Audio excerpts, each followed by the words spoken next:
C'est devant cette caserne, tôt ce matin, qu'un pompier volontaire a été violemment percuté par une voiture.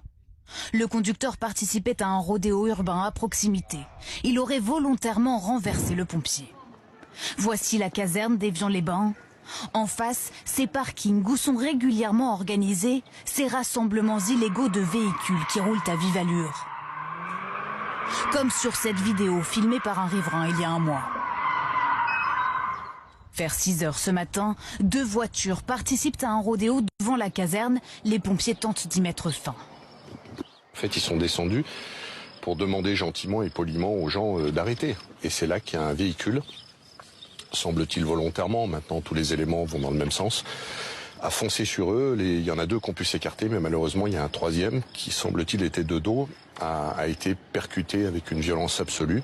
Le pompier, âgé de 38 ans, souffre d'un traumatisme crânien et d'un enfoncement thoracique. Son pronostic vital est toujours engagé ce soir. Dans le quartier, les riverains peinent à y croire. Cette femme travaille dans l'EHPAD juste à côté. L'une de ses collègues a assisté à la scène. L'infirmière a tout vu.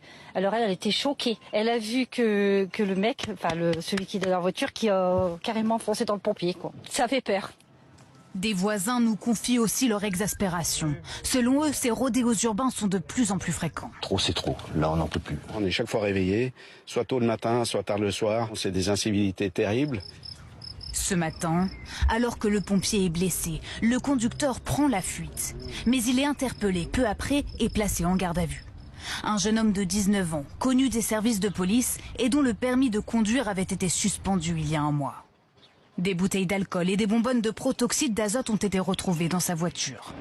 Ce soir, le ministre de l'Intérieur, Bruno Retailleau, venu sur place, veut faire passer un message de fermeté.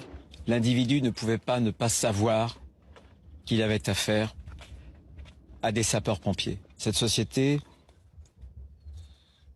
a engendré une fabrique de barbares. Un autre conducteur suspecté d'avoir participé au rodéo a aussi été placé en garde à vue.